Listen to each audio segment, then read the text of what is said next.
ቃሉን ለሕይወት ለመድኃኒት ያደርግልን። የትምህርታችን መነሻ ርዕስ ታላቁ ሐዋርያ ቅዱስ ጳውሎስ ለሮሜ ሰዎች በጻፈው መልእክት ምዕራፍ 12 ቁጥር 12 ላይ ይገኛል። በተስፋ ደስ ይበላችሁ። የሰው ልጅ ዕለቱን ካላገኘ በተስፋ ለመኖር ይቸገራል። ሐዋርያው ግን በተስፋ ደስ ይበላችሁ ይላል። በመከራ ታገሱ። መከራን መታገስ ይከብደናል። ተስፋ እንቆርጣለን። በስጋ ኑሯችን ብዙ መከራ አለብን። በመንፈሳዊ ኑሯችን ብዙ መከራ አለብን። ሐዋርያው ግን በመከራ ታገሱ ይለናል። ለጸሎት ጽሙዳን ሁኑ። ሰባቱን የጸሎት ጊዜያት ጠብቃችሁ ጸልዩ፣ ሳትታክቱ ጸልዩ ይለናል። ሶስት ነገሮችን ነው በዚህ ርዕስ ያስተላለፈልን። አንደኛ ተስፋ ነው። ሁለተኛው መከራ ነው። ሶስተኛው ጸሎት ነው። አንድ ሰው ምን ቢሆን ነው በተስፋ ዝም ብሎ ደስ ብሎት የሚኖረው? የሚመጣበትን መከራ ሁሉ የሚታገሰው? ሶስተኛ በጸሎት ተግቶ ሳይታክት የሚኖረው እንል ይሆናል። ድካማችንን ስለምናውቀው ማለት ነው። በእነዚህ በተነገሩን ሶስት ዋና ዋና ነገሮች ጸንተን ልንኖር የምንችለው እንዴት እንደሆነ ሐዋርያው አስቀድሞ ከቁጥር 9 ጀምሮ ነግሮናል። ከቁጥር 9 እስከ 11 10 መሰረታዊ ነገሮችን ነግሮናል።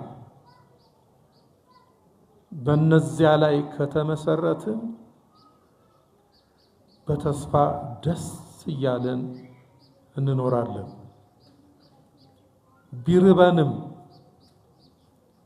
ቢጠማንም ብንራቆትም ብንገፋም ብንጎሰቁልም በተስፋ ደስ እያለን እንኖራለን። ስናለቅስ፣ ስናዝን፣ ስንበሳጭ አንገኝም። ምንም አይነት መከራ ቢመጣብን ፍጹም ትዕግስተኞች እንሆናለን። በጸሎትም እንደተባለው ትጉሃን እንሆናለን።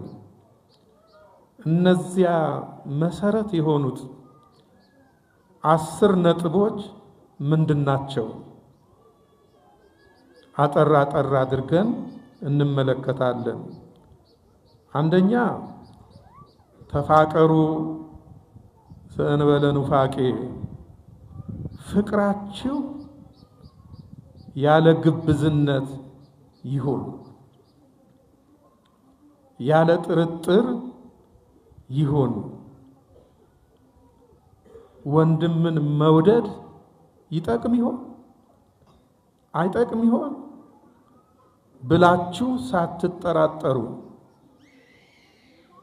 እኔን ሰውን ሁሉ ወድጄ ምን ተጠቀምኩ ብለው ተስፋ የሚቆርጡ ሰዎች አሉና እንደዚያ እንዳንሆን ሳንጠራጠር ምን እንጠቀማለን ከዚያ ሰው ሳንል እርስ በርስ ልንፋቀር ይገባል። እገሌ ኃጥእ ነው፣ እገሌ ጻድቅ ነው ሳንል፣ እገሌ አማኝ ነው፣ እገሌ ደግሞ መናፍቅ ነው ሳንል ልንፋቀር ይገባናል ነው የሚለው ሐዋርያው። የሚጠሉንንም ጭምር በመውደድ ይሄን ጌታ በወንጌል ነግሮናል። ጠላቶቻችሁን ውደዱ በማለት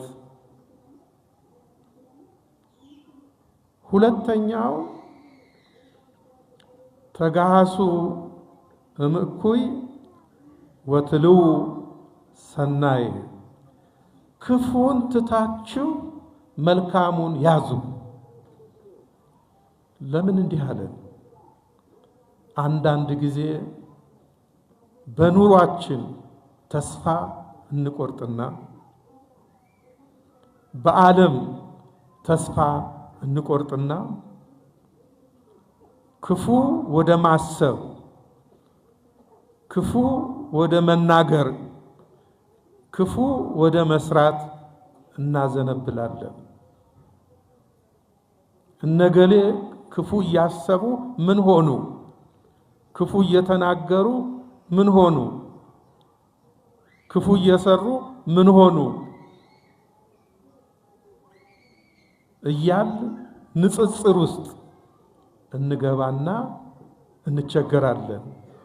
እንዲህ እንዳይሆን ነው ሐዋርያው ክፉን ሐሳብ ትታችሁ፣ ክፉን ቃል ትታችሁ፣ ክፉን ግብር ትታችሁ መልካም የሆነውን ብቻ ተከተሉ ያለው። ሶስተኛ ወአድሉ ለጽድቅ፣ ለጽድቅ አድሉ። በቃ ጽድቅን አስበልጡ ይለናል። አራተኛ አፍቅሩ ቢጸክሙ፣ እርስ በርሳችሁ በወንድማማች መዋደድ ተዋደዱ። ስለ ፍቅር መጀመሪያም አንስቶታል። እዚህ ጋር ለምን ደገመው? የመጀመሪያው ላይ ኃጥእ ጻድቅ ሳትሉ፣ አማኒ መናፍቅ ሳትሉ ተፋቀሩ ነው ያለው። እዚህ ጋር ደግሞ እርስ በርሳችሁ በወንድማማችነት መዋደድ ተዋደዱ ሲል በሃይማኖት የሚመስላችሁን ወንድማችሁን ውደዱ። ይሄ ነው የጎደለን። ይሄን ነው ያጣነው። ለጠላት አሳልፎ የሰጠን ይሄንን ማጣታችን ነው። እርስ በርሳችን እየተጣላን፣ እርስ በርሳችን እየተገፋፋን፣ አገልግሎታችን ሁሉ የፍቅር አይደለም። የሃይማኖት ወንድማችንን እየጠላን፣ እየገፋን፣ እየተመቀኘን ይሄ ለጠላት ክፍተት ሆኖ እየጎዳን ነው። ብዙ ነገር እያሳጣን ነው ወገኖቼ። ተፈርተን ተከብረን እንዳልኖር ተንቀን ተዋርደን እንድንኖር ያደረገን በሃይማኖት የሚመስለንን ወንድማችንን መውደድ ባለመቻላችን ነው። ሐዋርያው ግን አስቀድሞ በሃይማኖት የሚመስላችሁን ወንድማችሁን ውደዱ ይላል። አሁን እኛ መናፍቃን ሲዋደዱ አያችሁ እያለ አሁን መናፍቃንን አብነት ማድረግ የሚገባን ሰዎች ነበር። አሕዛብ ሲዋደዱ ሲተባበሩ ተመልከቱ። እነርሱ ቢዋደዱ ለጥፋት ነው። እኛ ለልማት እንዴት መዋደድ አቃተን ልንል ያስፈልጋል። ሁልጊዜ ስንነቃቀፍ ነው የምንሰማው። ዝርዝር ውስጥ አልገባም። አምስተኛ ለሰው ሁሉ የምታዝኑ የምትራሩ ሁኑ ይላል። የኛ ሕይወት ግን ሲታይ እርስ በርስ ተጨካክነናል። እርስ በርስ ተጨካክነናል። ከቤተ መቅደሱ ጀምሮ እስከ አውደ ምሕረት ድረስ እግዚአብሔር ያውቀዋል፣ እኛም እናውቀዋለን። መተዛዘናችን የታለ?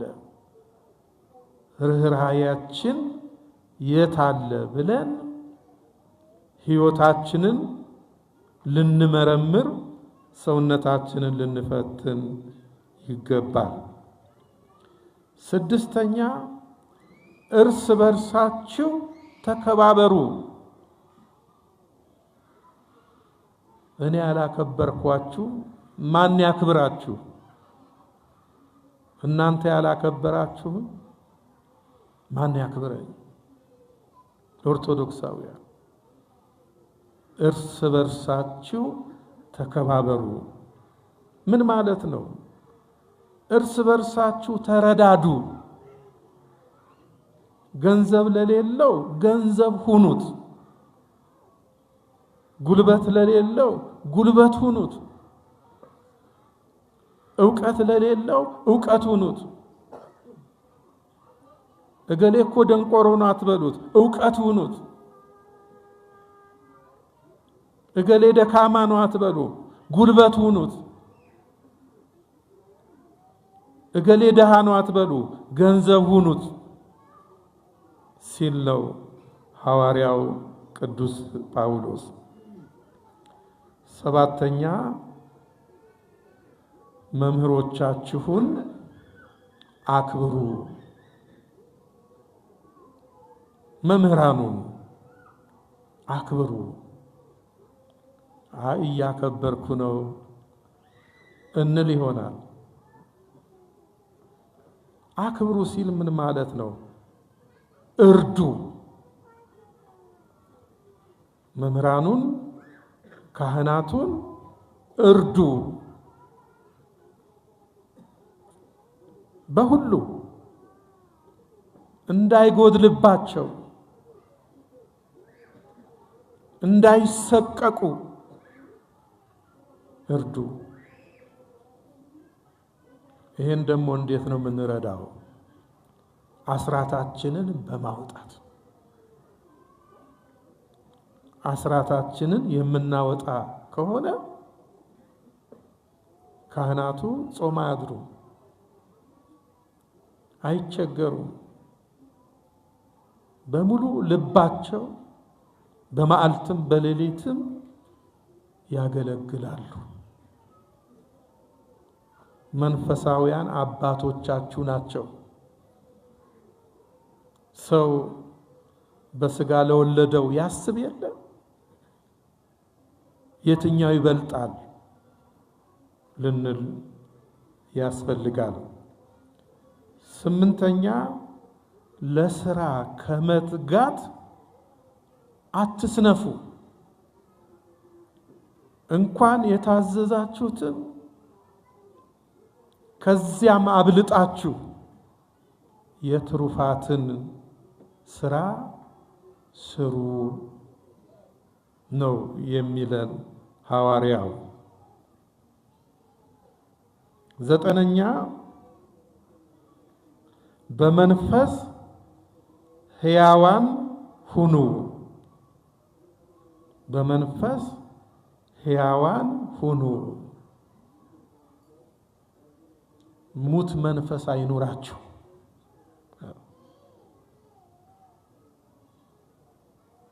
ሙት መንፈስ አይኑራችሁ። በነፍስ ሕያዋን ሁኑ። በነፍስ ሕያዋን የምትሆኑበትን ስራ ስሩ ነው የሚለው። በአስረኛ ደረጃ ያስቀመጠው ለእግዚአብሔር ተገዙ። በቃ በነፍስም በስጋም ለእግዚአብሔር ተገዙ አለ። እነዚህን 10 ነጥቦች ካስቀመጠ በኋላ ነው ሐዋርያው ቅዱስ ጳውሎስ ለተስፋክሙ ተፈስሑ፣ በተስፋ ደስ ይበላችሁ፣ ተስፋችሁን ለማግኘት ለመጨበጥ ደስ ይበላችሁ ያለው። ተስፋ ማን ነው? ብዙ ጊዜ እኛ የሚያልፈውን የሚጠፋውን ነው ተስፋ አድርገን የምንኖረው። የሚያልፈው የሚጠፋው ስለጎደለብን ተስፋ እንቆርጣለን። ቅዱስ ዳዊት በመዝሙር 38 ቁጥር 7 ላይ ወይዜኒ መኑ ተስፋዬ አኮኑ እግዚአብሔር፣ ከእንግዲህስ ወዲያ ተስፋዬ ማን ነው? እግዚአብሔር አይደለምን ብሎ ተናግሯል። በቃ ተስፋችን እግዚአብሔር ነው። አሁን በዓለም ላይ ይገርመኛል፣ የአውሮፓ ህብረትን ተስፋ የሚያደርጉ አሉ፣ ዩኤንን ተስፋ የሚያደርጉ አሉ። የእኛን ሀገር መሪ ማን ነው አስታውሱ? ትራምፕን ተስፋ የሚያደርጉ አሉ። በዚህም የአፍሪካ ህብረትን ተስፋ የሚያደርጉ አሉ። እነዚህ ሁሉ ተስፋዎች አይደሉም። ለራሳቸው ተስፋ ያስፈልጋቸዋል። የኛ ግን ተስፋችን እግዚአብሔር ነው። ለዚህ ነው ቅዱስ ጳውሎስ በተስፋችሁ በእግዚአብሔር ደስ ይበላችሁ እያለ የተናገረው። ቅዱስ ዳዊትም ተስፋችን እግዚአብሔር አይደለምን ያለው ለዚህ ነው። እንደ ሰው ቅዱስ ዳዊት ሀብት ንብረት ነበረው፣ እርሱን ተስፋ አላደረገም። ስልጣን ነበረው፣ ንጉሠ ነገሥት ነው። እርሱን ተስፋ አላደረገም። ባለ ብዙ ሰራዊት ነው፣ ባለ ብዙ ሰረገላ ነው። እርሱን ተስፋ አላደረገም። ተስፋ ያደረገው እግዚአብሔርን ነው። በእግዚአብሔር ትከብር ነፍሴ፣ ሰውነቴ በእግዚአብሔር አምና ገና ትኖራለች እያለ የዘመረው ለዚህ ነው። እግዚአብሔር በብዙ መከራ ውስጥ ተስፋ እንደሆነው በዓይኑ አይቷል። ዝርዝር ውስጥ አልገባም። መቼም ሥጋ ለባሽ ነውና ቅዱስ ዳዊት እንደ ሰው ተስፋ የቆረጠበት ጊዜ ነበረ። በመዝሙር 72 ቁጥር 1 ላይ ልባቸው ለቀና ለእስራኤል እግዚአብሔር ቸር ነው፣ እኔ ግን እግሮቼ ሊሰነካከሉ አረማመዴም ሊወድቅ ጥቂት ቀረ፣ የአመፀኞችን ሰላም አይቼ በኃጥአን ላይ ቀንቼ ነበርና ይላል። አያችሁ፣ እኔ ሰላም የለኝም፣ ኃጢአተኞች ግን ሰላም አላቸው። ይሄን አይቼ እነዚያ ከምኞታቸው በላይ ያገኛሉ፣ እኔ ግን የተመኘሁትን እያጣው ተቸገርኩ። በዚህ ምክንያት እግሮቼ ሊሰነካከሉ አረማመዴም ሊወድቅ ጥቂት ቀረ አለ። እንደውም በዝርዝር አስቀምጦታል። ጻይር መከራ የለባቸውም፣ ያለ እረፍት ሰውን ይገድላሉ አለ። እየሰማችሁ ነው? ያለ እረፍት ሰውን ይገድላሉ። ብልጽግና በዝቶላቸዋል። ማን? አመፀኞች። ማን? ኃጢአተኞች። በሰው ላይ ታበዩ፣ በእግዚአብሔርም ላይ ተገዳደሩ። እኔም አለ ቅዱስ ዳዊት ሃይማኖት መያዜ፣ በጎ ምግባር መስራቴ፣ በንስሐ መታጠቤ፣ መዘለፌ በከንቱ ነውን አልኩ። እኛም እኮ እንላለን እንደው ማስቀደሴ፣ ቃል እግዚአብሔር መስማቴ፣ ሰባቱን አጽዋማት መጾሜ። አያችሁ፣ አንዳንዴ እንዲህ አይነት ሐሳብ እንቅፋት ይሆንብናል። ታዲያ ቅዱስ ዳዊት እኔ በአምልኮተ እግዚአብሔር በገቢረ ጽድቅ ጸንቼ በመከራ መኖሬን ተመልከቱ። በመከራ መኖሬን፣ እነርሱ ደግሞ በአምልኮተ ጣዖት በገቢረ ኃጢአት እየኖሩ በተድላ በደስታ መኖራቸውን አይቼ እግዚአብሔር የኔን ጠልቶት የነርሱን ወዶት ይሆን ብዬ ልሰናከል ጥቂት ቀረኝ። አሁን አንዳንዱ እኮ መስቀል አደባባይ ላይ እነዚያ ሲጨፍሩ አይተው ተስፋ የሚቆርጥ የለም። ይሄ መሰናክል ነው፣ እንቅፋት ነው። ግን ምን አለ ቅዱስ ዳዊት?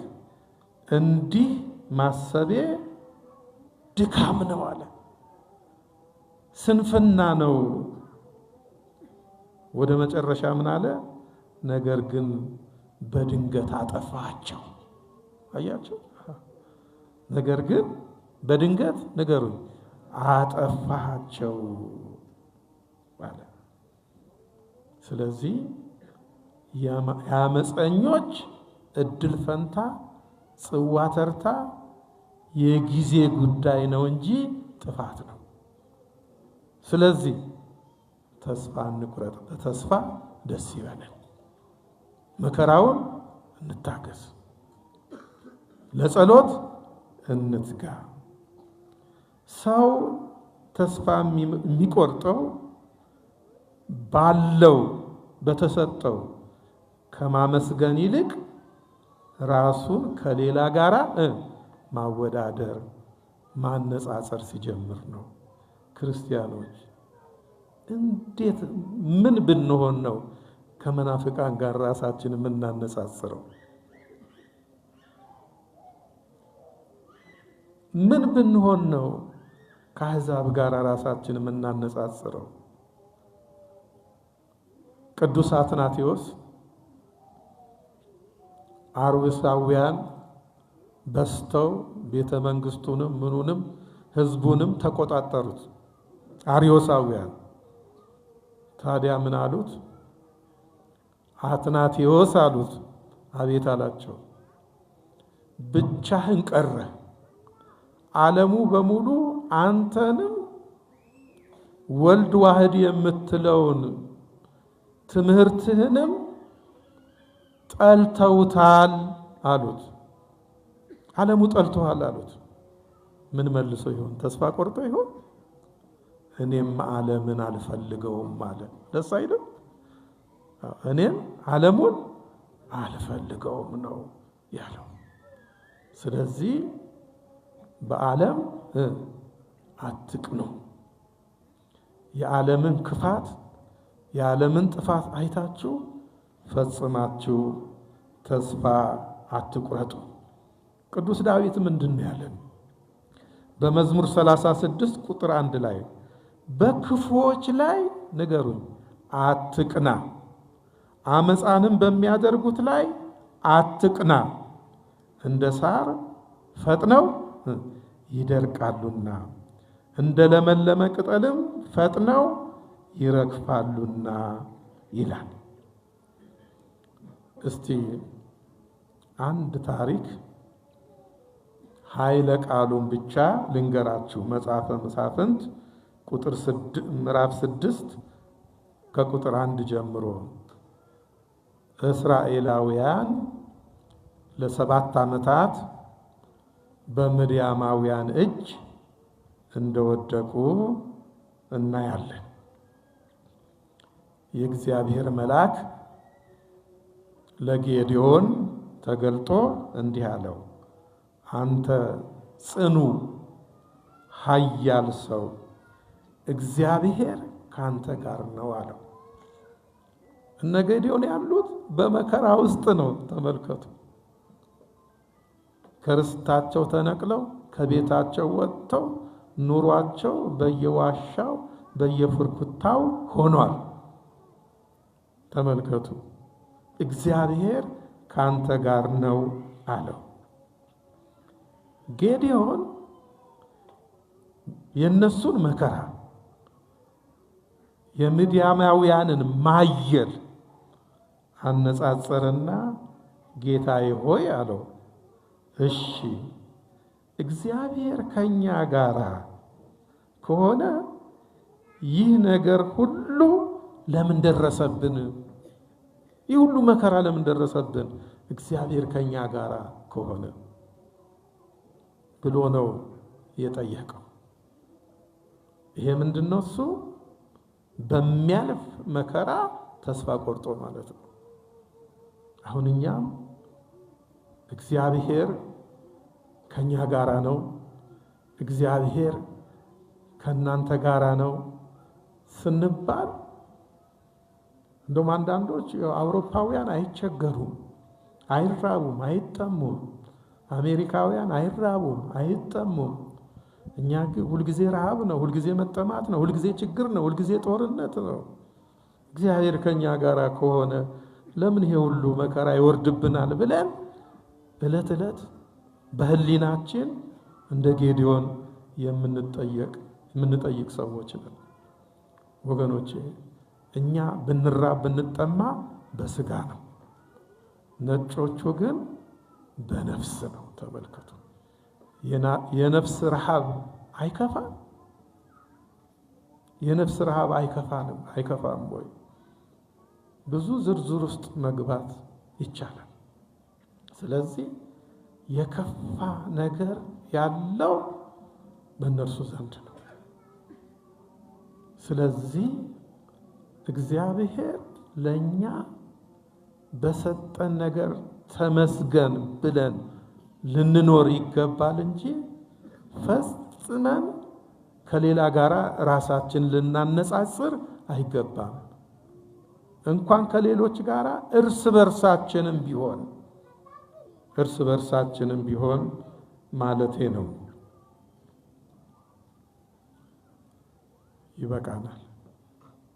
እየመሸ ስለሆነ የእግዚአብሔር ቸርነት የድንግል ማርያም አማላጅነት አይለየን።